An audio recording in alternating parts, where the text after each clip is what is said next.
Assalamu alaikum class. Welcome to Naim's Virtual Academy. Today we will discuss about 14 points of Janah. क़ाइदे आज़म जा 14 नुक़्ता जेके 6 खां वठी जेको असां पढ़ंदा था अचूं हींअर ताईं अॼु असां उहे पढ़ंदासीं. जनाज़ 14 points 14 अखरनि में थो लिखां. ठीकु.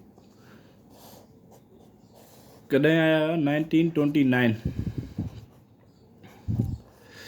ऐं इन खे पढ़ण खां पहिरियों तव्हांखे थोरी बैकग्राउंड जी नोहा हुजणु ज़रूरी आहे त जनाब 14 नुक़्ता छो ॾिना हुया. ठीकु. हाणे जॾहिं साइमन कमीशन इंडिया आयो 1927 में साइमन कमीशन हिकिड़ी कमीशन ठाही जंहिंमें इंडिया जे कॉन्स्टिट्यूशन जे बारे में डिस्कस करण लाइ उन्हनि खे मोकिलियो वियो.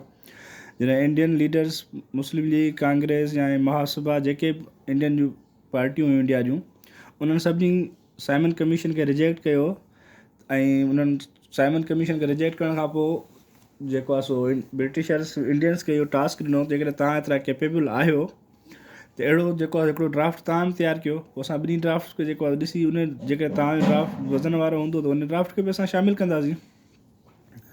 ऐं इंडियंस उहो जेको आहे टास्क क़बूलु कयो. टास्क क़बूलु करण खां पोइ उन्हनि हिकिड़ी ऑल पार्टीज़ कॉन्फ्रेंस घुराई जंहिंमें हिननि हिकिड़ो कमेटी ठाही. उन कमेटी जो हेड जेको आहे सो नेहरू खे कयनि ऐं नेहरू जेको आहे 1928 में उहा रिपोर्ट पेश कई. उन रिपोर्ट खे नालो ॾिनो नेहरू रिपोर्ट. ठीकु. हाणे जॾहिं नेहरू रिपोर्ट पेश थी वई नेहरू रिपोर्ट पेश थियण खां पोइ उन में वरी मुस्लिम लीग खे कुझु ख़दशात थिया. क़ाइदे आज़म मोहम्मद अली जना उन में कुझु सजेशन्स ॾिनियूं त नेहरू रिपोर्ट में हीअ तव्हां चेंजिस कयो अमेंडमेंट्स कयो बाक़ी रिपोर्ट ठीकु आहे असां तव्हां सां हर ॻाल्हि में गॾु आहियूं. पर नेहरू रिपोर्ट जेका आहे असुल में उन्हनि जो जेको आहे सो इहो हुयो ई कोन ज़हन में त को मुस्लमाननि खे असां जेको आहे रिलीफ ॾियूं. हू मुस्लमाननि खे हमेशह वांगुरु बैकवर्ड करणु चाहींदा हुआ. मुस्लमाननि खे जीअं लखनऊ पैक्ट खे खां अॻु पहिरियां तव्हां ॾिसो पार्टीशन ऑफ बंगाल में मुस्लमाननि जेको आहे सो ख़ुशि थिया त उन्हनि खे जेको आहे सो इन पार्टीशन खे कैंसिल कराइण लाइ उन्हनि एजिटेशनूं स्टार्ट कयूं प्रोटेस्ट स्टार्ट कया. मीन्स कंहिं बि तरीक़े सां उन चाहींदा हुआ त मुस्लमान जेको आहे सो ख़ुशि हुजनि. Same is the case here in जेको आहे सो नेहरू रिपोर्ट त हुननि जेको आहे सो 1/3 रिप्रेजेंटेशन पहिरियां लखनऊ पैक्ट में पाण हिंदू बि एग्री थिया. ठीकु आहे. 1909 में सेपरेट इलेक्टोरेट जो हक़ु ॾिनो वियो. ठीकु आहे. 1919 वारे इन जेको एक्ट हुयो इंडियन एक्ट 1919 मोंटेगो चेम्स फॉर रिफॉर्म उन में बि उन्हनि खे इहे हक़ ॾिना विया. वरी जेको आहे सो नेहरू उहे साॻियूं शयूं दोहरायूं. उहे शयूं जेका 1/3 रिप्रेजेंटेशन हुई उनखे 1/4 में कन्वर्ट करे छॾी. जेका सेपरेट इलेक्टोरेट हुई मुस्लमाननि जी उन सेपरेट इलेक्टोरेट जो राइट ई ख़तमु करे छॾी. सेपरेट इलेक्टोरेट न थींदी जिथे जंहिंजी मेजॉरिटी हूंदी उन हिसाब सां सीट्स अलोकेट कंदासीं कोटा रखंदासीं. इहे ॻाल्हियूं जेको आहे मुस्लमाननि खे अनएक्सेप्टेबल हुयूं. क़ाइदे आज़म उन्हनि खे सजेस्ट कयूं कुझु चेंजिस 3 चेंजिस हुयूं. ठीकु आहे. जेका सेंट्रल लेजिस्लेचर वारी ॻाल्हि हुई त बाबा सेंट्रल लेजिस्लेचर जॾहिं चाहींदो फ़ैसिलो कंदो जॾहिं चाहींदो कुझु चेंजिस कंदो उहे चेंजिस न हूंदियूं. उन में प्रोविंसिस खां कंसेंट वठंदो. हिकु इहा हुई. ॿियो हुननि खे चवनि सेपरेट इलेक्टोरेट वारी जेका ॻाल्हि आहे तव्हांजी उन में जेको आहे तव्हां चेंज कयो. सेपरेट इलेक्टोरेट जो राइट असांजो आहे. असां शुरू खां वठी सेपरेट इलेक्टोरेट जे करे विढ़ंदा था अचूं. उहा वापसि असांखे ॻाल्हि ॾिनी वञे. ऐं टी जेका हुई प्रोविंशियल ऑटोनॉमी त बाबा सेंटर वटि पावर हुजे पर जेकॾहिं को बि डिसीजन सेंटर कंदो त कंसेंट ज़रूरु वठंदो फेडरेटिंग यूनिट्स खां. ठीकु. इहे चेंजिस नेहरू जेको आहे उन्हनि जो एक्सेप्ट कोन कयूं त पोइ क़ाइदे आज़म जेको आहे नेहरू रिपोर्ट खे चयो it's document of slavery. Nehru report खे जना साहिब छा चयो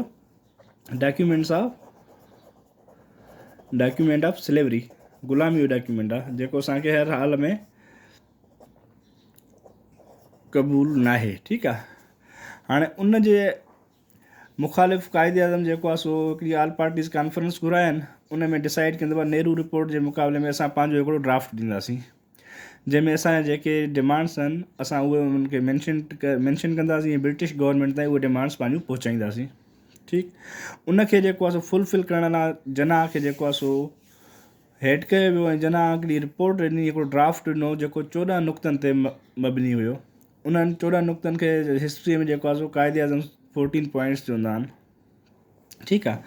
हाणे उहे पॉइंट्स छा हुया तमामु सिंपल हुया. उन में का ॻाल्हि अहिड़ी हुई कोन. ऐं जेको आहे सो के बि अहिड़ियूं चेंजिस कोन सवाइ हिकु ॿिनि चेंजिस जेके ब्रिटिशर्स ऐं हिंदुनि पहिरियां उनखे एक्सेप्ट कयूं. उहे कहिड़ियूं तव्हां सभु ख़बर हाणे डॉक्यूमेंट्स खे डिस्कस करण खां पहिरियां हाणे तव्हां अचूं था उहे नुक़्ता कहिड़ा जेके उन क़ाइदे आज़म ॾिना 29 में. सभ खां पहिरियों जेको क़ाइदे आज़म ॾिनो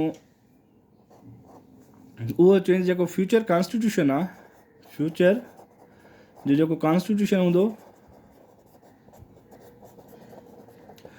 शुड बी फेडरल। हाणे फ्यूचर जो कॉन्स्टिट्यूशन फेडरल हूंदो, छा मुराद आहे हिन मां?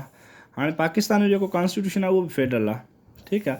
कॉन्स्टिट्यूशन फेडरल हूंदो पर उन में जेको आहे सो प्रोविंसिस खे ऑटोनॉमी हूंदी, ऐं जेकर का शइ चेंज थींदी त असेंबलीज़ में उहा एजेंडा चेंज आणी वेंदी, उन ते डिस्कशन थींदी, डिबेट थींदी। जेकॾहिं मेजॉरिटी उन चेंज जे हक़ में वोट ॾिए थी त पोइ उहा अमेंडमेंट या चेंज करे सघिजे थी, ठीकु आहे।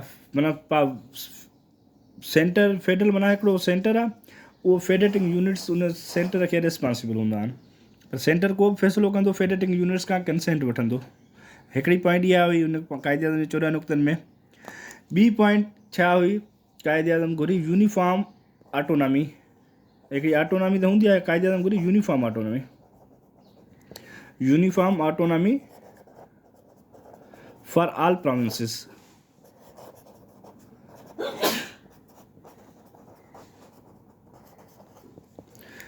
ठीकु आहे, uniform autonomy for all provinces मतिलबु हर प्रोविंस खे हिकु जेतिरी ऐं हिकु जहिड़ी ऑटोनॉमी आज़ादी हासिलु हूंदी। ईअं न त सिंध खे वधीक हुजे, पंजाब खे घटि हुजे, बलोचिस्तान खे घटि हुजे।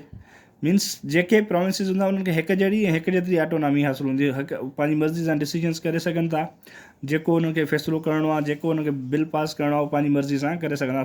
सभिनी खे इक्वल आज़ादी हासिलु हूंदी, ठीकु आहे। पहिरियों हुयो फेडरल सिस्टम हुयो, कॉन्स्टिट्यूशन ॿिए में हुई ऑटोनॉमी। हाणे इहे यादि करणु मुश्किल हूंदा आहिनि, सिंपल तव्हां सम्झो, असांखे मुश्किल लॻंदा हुया पहिरियां। नंबर 3 ते हुननि छा घुरियो? जेके बि तव्हांजा माइनॉरिटीज़ आहिनि उन्हनि खे जेको आहे तव्हांजा जेके लेजिस्लेचर्स आहिनि उहे प्रोटेक्ट कंदा। All legislatures